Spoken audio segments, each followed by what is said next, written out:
നമസ്കാരം, ഞാൻ ഡോക്ടർ നീതു. ഇപ്പോൾ നമുക്ക് മഴക്കാലം ആരംഭിച്ചിരിക്കുകയാണ്. അതിൻ്റെ കൂടെ സ്കൂളുകളും തുറന്നിട്ടുണ്ട്. ഇനി നമ്മുടെ കുട്ടികൾക്ക് ജലദോഷം, പനി, ചുമ എന്നതിൻ്റെ ഒരു സീസൺ തന്നെയാണ് അടുത്ത 2-3 മാസം. സോ കോമൺലി പാരൻസ് ചോദിക്കുന്ന കുറച്ച് ഡൗട്ട്സും ന്യൂമോണിയയെക്കുറിച്ചിട്ടൊരു ഐഡിയ തരാനുമാണ് ഞാൻ ഈ വീഡിയോ ചെയ്യുന്നത്. ആദ്യം കുഞ്ഞിന് ചെറിയ ചുമ, പനി, ജലദോഷം മാത്രമേ ഉള്ളൂ. നെഞ്ചിൽ അത്രയും കഫമൊന്നും ഇല്ലയെന്നുണ്ടെങ്കിൽ കുഞ്ഞിന് റെസ്റ്റ് കൊടുക്കുക, ധാരാളം വെള്ളം കുടിക്കാൻ കൊടുക്കുക, പോഷകാഹാരം കൊടുക്കുക, ഡോക്ടറിനോട് പ്രിസ്ക്രിപ്ഷനോട് കൂടിയുള്ള മരുന്നുകൾ മാത്രം കൊടുക്കുക. ലൈക്ക് പനി ഉണ്ടെങ്കിൽ പാരസെറ്റമോൾ, മൂക്കിലൊഴിക്കാൻ തുള്ളിമരുന്ന് കാണും, ചുമയ്ക്ക് ചെറിയൊരു ചുമയുടെ മരുന്ന് വല്ലതും കാണും. പിന്നെ തൊണ്ടവേദന വല്ലതും ഉണ്ടെങ്കിൽ ഉപ്പുവെള്ളം വെച്ചിട്ട് തൊണ്ട ഗാർഗിൾ ചെയ്യാം. കുഞ്ഞു കുട്ടികളാണെങ്കിൽ ചൂടുവെള്ളം കൂടുതലും കുടിക്കാൻ കൊടുക്കാം. അതിൻ്റെ കൂട്ടത്തിൽ തന്നെ അവർക്ക് പഠിപ്പിക്കേണ്ട വേറൊരു ശീലമാണ് ചുമയ്ക്കുമ്പോഴും തുമ്മുമ്പോഴും കർച്ചീഫ് വെച്ചിട്ടോ അല്ലെങ്കിൽ കൈ കൊണ്ട് പൊത്തിയിട്ട് വേണം ചെയ്യാൻ. അതിൻ്റെ കൂടെ ഇടയ്ക്കിടയ്ക്ക് കൈ കഴുകാനും സോപ്പിട്ട് കൈ കഴുകാനും അവർ നമ്മൾ പഠിപ്പിക്കേണ്ടതാണ്. അടുത്തൊരു ചോദ്യം എന്ന് പറഞ്ഞാൽ കുഞ്ഞുങ്ങൾക്ക് ചൂടുവെള്ളത്തിൽ ആവി പിടിക്കാവോ എന്നാണ്. ഇവിടെ ഏറ്റവും ഇമ്പോർട്ടൻ്റ് കുട്ടിയുടെ ഏജാണ്. അവർക്ക് അതിൻ്റെ അറിവായി ചൂടുവെള്ളമാണ് സൂക്ഷിക്കണം എന്നൊരു അറിവായിട്ടുണ്ടെങ്കിൽ നമുക്ക് ചൂടുവെള്ളത്തിൽ ആവി പിടിപ്പിക്കാം. കാര്യം മൂക്കിൻ്റെ അടവൊക്കെ മാറിയതിന് ശേഷം മൂക്ക് നന്നായിട്ട് ഒലിക്കാൻ അത് ഹെൽപ്പ് ചെയ്യും. തീരെ പൊടി കുഞ്ഞു കുട്ടികളൊക്കെ ആണെന്നുണ്ടെങ്കിൽ നമുക്ക് ചൂടുവെള്ളം തോർത്തിൽ മുക്കി അത് പിഴിഞ്ഞിട്ട് അതിൻ്റെ ചെറിയൊരു ആവി മാത്രം വെച്ചിട്ട് മൂക്കിൻ്റെ അവിടെയും നെറ്റിയിലും എല്ലാം ഒന്ന് ചെറുതായിട്ട് വെച്ച് കൊടുക്കാം. പക്ഷേ അത് നമ്മൾ തൊട്ട് നോക്കി കുട്ടിക്ക് കംഫർട്ടബിൾ ആണെന്ന് ഉറപ്പിച്ചതിന് ശേഷം മാത്രമേ ചെയ്യാവൂ. അല്ലെങ്കിൽ മുതിർന്ന കുട്ടികൾക്ക് മാത്രം ചെയ്താൽ മതിയാവും. നെക്സ്റ്റ് പാരൻസ് ചോദിക്കുന്ന അടുത്ത ചോദ്യമാണ് നെബുലൈസേഷൻ ചെയ്യാവോ എന്നത്. ഈ നെബുലൈസേഷൻ ഡോക്ടേഴ്സ് പ്രിസ്ക്രിപ്ഷനോട് കൂടി മാത്രം ചെയ്യുക. ഡോക്ടേഴ്സ് പറയുകയാണ് നെഞ്ചിൽ കഫമുണ്ട്, നെബുലൈസേഷൻ ചെയ്യണമെന്ന് പറയുകയാണെങ്കിൽ മാത്രമേ ചെയ്യാവൂ. അതും ഒരു ഹോസ്പിറ്റൽ അല്ലെങ്കിൽ ക്ലിനിക്ക് സെറ്റിങ്ങിൽ പോയി ചെയ്യുന്നതാണ് ഏറ്റവും സേഫ്. കാര്യം ചില കുട്ടികൾക്ക്, അതായത് കുറച്ച് കൂടിയ കഫമൊക്കെ ഉള്ള കുട്ടികൾക്ക് നെബുലൈസ് ചെയ്യുമ്പോഴത്തേക്ക് ചുമ കൂടാറുണ്ട്. അപ്പോൾ ഒരു ഓക്സിജൻ അളവ് നോക്കാനും ഇൻകേസ് ഓക്സിജൻ അളവ് കുറവാണെങ്കിൽ ഓക്സിജൻ കൊടുക്കാനും ഒരു ഹോസ്പിറ്റൽ അല്ലെങ്കിൽ ഒരു ക്ലിനിക്ക് സെറ്റപ്പ് ആവശ്യമാണ്. അതുപോലെ ആവി പിടിക്കുമ്പോൾ കുട്ടികൾക്ക് ചുമ കൂടുകയാണെങ്കിൽ 5 മുതൽ 10 മിനിറ്റ് വരെ നിർത്തി അവരുടെ ചുമ കുറഞ്ഞതിന് ശേഷം മാത്രമേ കണ്ടിന്യൂ ചെയ്യാവൂ. രാത്രി സമയങ്ങളാണ് കുഞ്ഞിന് ഈ ചുമയൊക്കെ കൂടുന്നത്, ചുമ, മൂക്കടപ്പെല്ലാം കൂടുന്നത്. അപ്പോൾ ആ സമയങ്ങളിൽ ഡോക്ടർ തന്നിരുന്ന തുള്ളിമരുന്ന് ഒഴിച്ചിട്ട് കുഞ്ഞിനെ തോളിൽ വെച്ചിട്ട് കിടത്താൻ നോക്കുക. ആ സമയത്ത് മൂക്കടയാതെ മൂക്ക് ഒലിച്ചോളും. അതിനുശേഷം കുഞ്ഞ് ഉറങ്ങിയതിന് ശേഷം മാത്രം തലയുടെ വെച്ച് തല പൊക്കി വെച്ചതിന് ശേഷം ചെരിച്ച് കുഞ്ഞിനെ ഉറക്കാൻ വേണ്ടി നോക്കുക. അടുത്തൊരു ചോദ്യമാണ്, കുഞ്ഞിന് ചുമയുണ്ട്, ഇതിനി ന്യൂമോണിയയുടെ ഭാഗമായിട്ട് വന്നതാണോ എന്നത്. ഈ ന്യൂമോണിയ എന്നത് പാരൻസ് എല്ലാവർക്കും ഒരു ഐഡിയ ഉണ്ടാവേണ്ട ഒരു ടോപ്പിക്കാണ്. കാര്യം കുട്ടികളിൽ ഏറ്റവും കൂടുതൽ ഹോസ്പിറ്റൽ അഡ്മിഷൻസ് വരുന്നതും ICU അഡ്മിഷൻസ് വരുന്നതും വെന്റിലേറ്റർ സ്റ്റേജിലോട്ട് പോകുന്നതും ന്യൂമോണിയന് ഏറ്റവും കോമൺ ഒരു കോസ്. ന്യൂമോണിയ എന്ന് പറയുന്നത് നമ്മുടെ ലങ്സിൻ്റെ വായു അറകൾ, ആൽവിയോള എന്ന് പറയുന്ന വായു അറകളിൽ ഇൻഫെക്ഷൻ വരുമ്പോഴാണ് ന്യൂമോണിയ എന്ന പേര് നമ്മൾ പറയുന്നത്. ഈ ലങ്സിൻ്റെ മെയിൻ ഒരു ഫംഗ്ഷൻ എന്ന് പറഞ്ഞാൽ നമ്മുടെ ബ്ലഡിലുള്ള കാർബൺ ഡയോക്സൈഡ് പുറന്തള്ളി എയറിലുള്ള ഓക്സിജന് നമ്മുടെ ബ്ലഡിൻ്റെ അകത്തോട്ട് കയറ്റുന്നതാണ് ഇതിൻ്റെ മെയിൻ ഫംഗ്ഷൻ. അപ്പം ഈ വായു അറകളിൽ ഇൻഫെക്ഷൻ വരുമ്പം ഇതിനെ ബാധിക്കും. അപ്പം നമ്മുടെ അവയവങ്ങൾക്കെല്ലാം ഓക്സിജൻ വരുന്നതിന് അത് ബാധിക്കും. സോ ന്യൂമോണിയ എന്ന് പറഞ്ഞാൽ ലങ്സിൻ്റെ ഒരു ഇൻഫെക്ഷൻ ആണെങ്കിൽ പോലും പല ഓർഗൻസിനെ അതിനെ ബാധിക്കാനുള്ള കഴിവുണ്ട്. അപ്പോൾ നമ്മളിപ്പം സാധാരണ മാതാപിതാക്കളോട് പറയുകയാണ് കുട്ടിക്ക് ന്യൂമോണിയ ഉണ്ടെന്ന് പറഞ്ഞാൽ പലരും അത് സാധാരണ ഒരു കഫക്കെട്ടായിട്ട് മാത്രമേ എടുക്കാറുള്ളൂ. ഈ ഒരു സീരിയസ് സ്ട്രെസ് പലർക്കും ഉണ്ടാകാറില്ല. ഇനി നമുക്കതിൻ്റെ രോഗലക്ഷണങ്ങൾ നോക്കാം. ഈ ന്യൂമോണിയ അത്രയും ഇമ്പോർട്ടൻ്റ് ആയതും തന്നെ ലോകാരോഗ്യ സംഘടന അതിൻ്റെ ലക്ഷണങ്ങളെ വളരെ സിംപ്ലിഫൈ ചെയ്തിട്ടുണ്ട്. സാധാരണക്കാർക്ക് പോലും അത് കണ്ടുപിടിക്കാൻ തക്കത്തിനും ആർക്കും അത് മിസ്സാകരുത് എന്ന് വെച്ചിട്ടാണ് ഇങ്ങനെ ചെയ്തിട്ടുള്ളത്. അപ്പോൾ ചെറിയൊരു ജലദോഷം അല്ലെങ്കിൽ ചുമയാണെന്ന് പറഞ്ഞാൽ നമ്മൾ ന്യൂമോണിയ ആയിട്ട് കൺസിഡർ ചെയ്യാറില്ല. ന്യൂമോണിയ എന്ന് പറയണമെങ്കിൽ കുഞ്ഞ് ശ്വാസം എടുക്കുന്നത് 1 മിനിറ്റിൽ കുഞ്ഞ് ശ്വാസം എടുക്കുന്ന നമ്പർ കൗണ്ട് ചെയ്തിട്ട് അത് പറയുന്ന കട്ട് ഓഫിനേക്കാളും കൂടുതലാണെങ്കിൽ നമ്മൾ ന്യൂമോണിയ എന്ന് പറയും.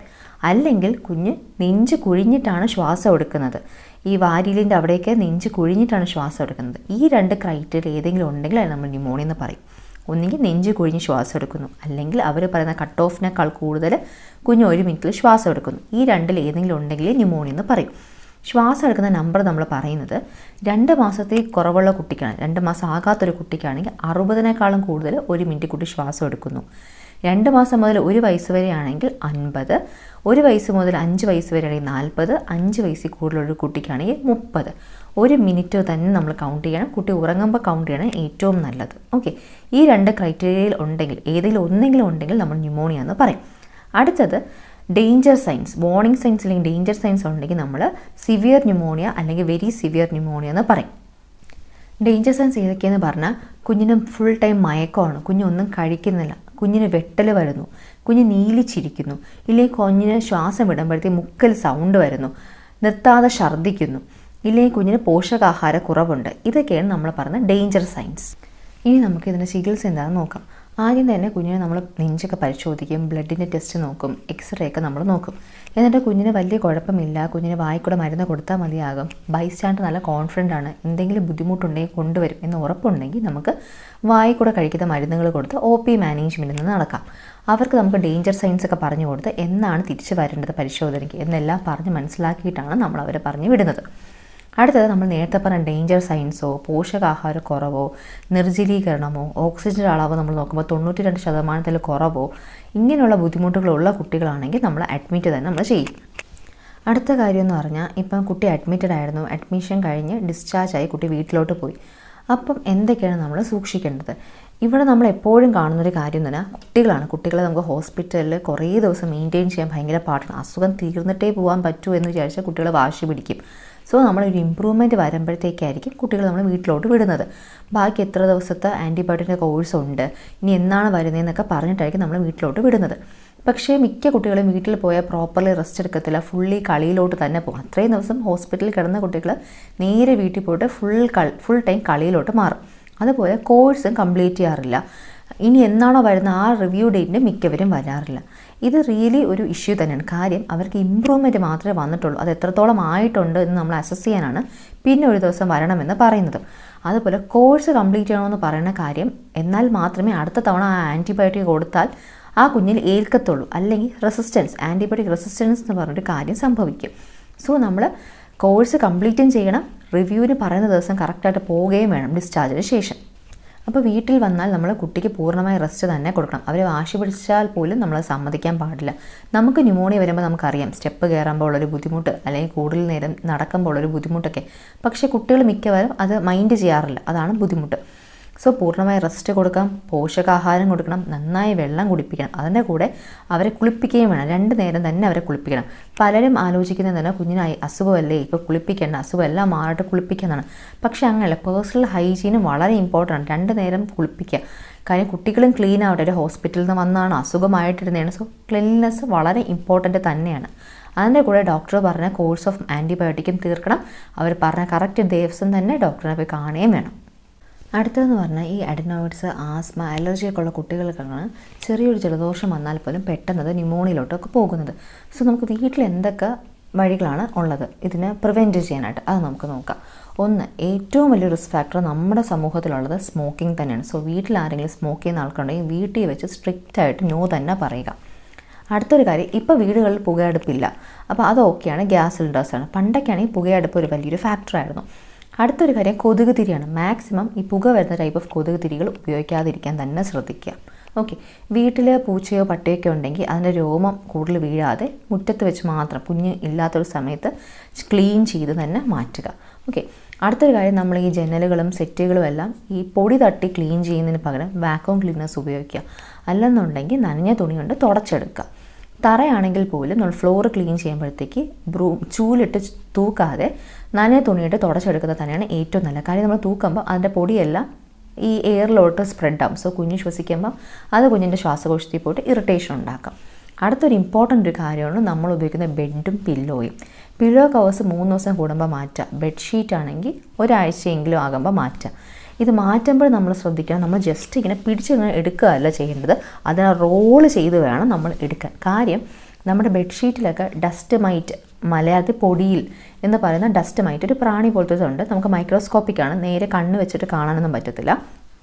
ആ പൊടിയിൽ അല്ലെങ്കിൽ ഡസ്റ്റ് മൈറ്റ് എന്ന സാധനമുണ്ട്. അത് one of the most important കാര്യമാണ് നമുക്ക് കുഞ്ഞുങ്ങൾക്ക് അലർജി ഉണ്ടാക്കുന്നത്. ഈ ഡസ്റ്റ് മൈറ്റ് എന്ന് പറയുമ്പോൾ റിയലി നമ്മുടെ സ്കിന്ന് എല്ലാ ദിവസവും പൊളിയുന്നുണ്ട്. ആ പൊളിയുന്ന സ്കിന്നാണ് ഈ ഡസ്റ്റ് മൈറ്റ് കഴിക്കുന്നത്. സോ നമ്മൾ ഷീറ്റിൽ ഇതൊക്കെ ഉണ്ടാകും. ആ ഷീറ്റ് നമ്മളിങ്ങനെ പിടിച്ച് വലിക്കുമ്പോൾ നേരെ എയറിലോട്ട് സ്പ്രെഡായി പോവുക ചെയ്യുന്നത്. സോ കുഞ്ഞ് അവിടെ അകത്ത് കിടക്കാൻ വേണ്ടി വരുമ്പോൾ പിന്നെ ആ ഷീറ്റിലോട്ട് ഈ ഡസ്റ്റ് മൈറ്റ് വരുക ചെയ്യുന്നത്. സോ റോള് ചെയ്തെടുക്കുക. റോൾ ചെയ്യുമ്പോഴത്തേക്ക് ഇതങ്ങ് എയറിലോട്ട് സ്പ്രെഡ് ആകുന്നില്ല. പിന്നെ ഈ ഷീറ്റുകളൊക്കെ ക്ലീൻ ചെയ്യുമ്പം വാഷിംഗ് മെഷീനിലാണെങ്കിൽ 60 ഡിഗ്രി സെൻറ്റിഗ്രേഡിൽ വേണം ചെയ്യാനായിട്ട്. അല്ലെങ്കിൽ നമ്മുടെ ഈ ചൂടുവെള്ളത്തിലാണെന്നുണ്ടെങ്കിൽ ചൂടുവെള്ളത്തിൽ പുഴുങ്ങി തന്നെ എടുക്കാൻ നോക്കിക്കോണം. AC റൂംസൊക്കെ ഉപയോഗിക്കുകയാണെങ്കിൽ അതിൻ്റെ ACയുടെ ആ ഫിൽറ്റർ ഉണ്ടല്ലോ, ഫിൽറ്റർ 2 ആഴ്ച കൂടുമ്പോഴെങ്കിലും ക്ലീൻ ചെയ്യാൻ വേണ്ടി സൂക്ഷിക്കണം. അടുത്ത് നമ്മൾ പറയാൻ പോകുന്ന കുത്തിവയ്പ്പുകളെ കുറിച്ചാണ്. അതായത് ന്യൂമോണിയ വരാതിരിക്കാൻ കൊടുക്കുന്ന കുത്തിവയ്പ്പുകൾ.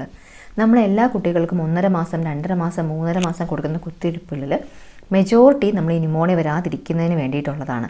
നമ്മൾ DPT കൊടുക്കും. അതിൽ D എന്ന് പറഞ്ഞാൽ ഡിഫ്തീരിയ, അതും P എന്ന് പറഞ്ഞാൽ പെർട്യൂസിസ്, വില്ലൻ ചുമ. ഇത് 2 ന്യൂമോണിയ വരാതിരിക്കാനുള്ളതാണ്.